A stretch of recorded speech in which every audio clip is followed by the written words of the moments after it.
Hey there, I'm your imaginary friend. It's been a little while since we showed you around the closet garden, and I thought you might like to see how it's coming along. I wanted to start with this area because I had dwelt on it before, because things didn't seem to like to grow there, and it's definitely doing much better here now, so that's really good. Um, we had silver vine that didn't make it through the winter. Well, it made it through the winter. This one made it through the winter, but it it didn't really come back in the spring. It tried a bit, but the shoots and the leaves they just wilted down, and so we're going to have to try that again, I think, because here on the other side,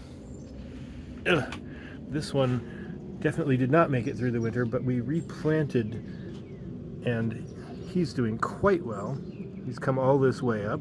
He's got all kinds of vines and leaves, and so I think he's pretty healthy. I think the difference here is we had seen on a gardening show this idea of planting in a cardboard box in cases where the plant might have difficulty with the soil. And that gives it a chance to grow to a certain size and be a little more hardy before the roots go out through the cardboard box as it naturally decays over time. And by the time it encounters whatever it was that the plant might have trouble with in the soil, in this case, I think it was too close to daffodils, which are apparently inhospitable to other plants. But at any rate, this one seems to be doing really well, so I'm going to recommend that method. It's worked for us. Plant things in cardboard boxes when the soil is a little challenging. Um, Now, a good success story that we've got here is this is a wasabi radish, and we grew this from seed in a pot, then planted it out here. Apparently, you're not supposed to do that. They don't really like to be transplanted, but I guess it's a good thing nobody told him. Now, the sad, the sad reason that I have kind of avoided talking about the closet garden for a while is this corner here where Groot used to be. Our banana tree did not make it through the winter. I think I tried so hard to protect him from the frost, but I think it was the damp soil that did him in.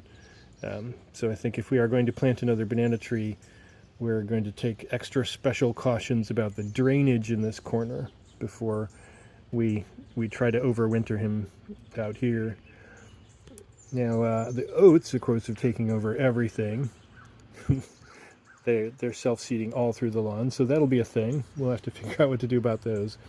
And then we have the spoon tomatoes. We're growing from these hanging bags this year. Now we had tried using this hook before, but the weight of the bags of soil, especially when they got watered, was tipping it over. So we dug down deep and buried the bottom uh, good into the soil so that it wouldn't have that issue. And now these seem to be fine. No signs of tipping whatsoever.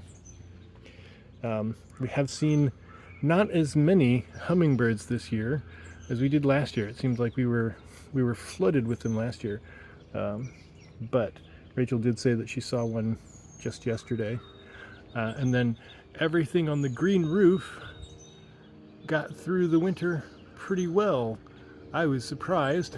I was kind of assuming something was not going to make it through the winter, but everything seems to be thriving up there. So we've planted in a couple of new things. There's I think they're called rushes, the sort of corkscrewy plants that are down there are new, so we'll see how well they do. Um, and I think that's about all I have to show you, other than these citronella candles. Those are pretty cool. Hopefully they keep the mosquitoes away. Uh, and of course, our our strawberries are still doing quite well, so we're very happy with those. And this year we have not had the trouble with slugs that we had before. and I think that the little copper bits at the bottom of these stands have kept them from coming up. So that's another tip that's worked for us.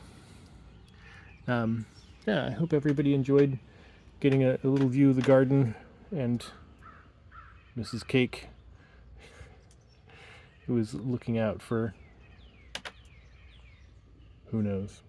At any rate, hope you enjoy your day, and yeah, try to get out in the garden if you can.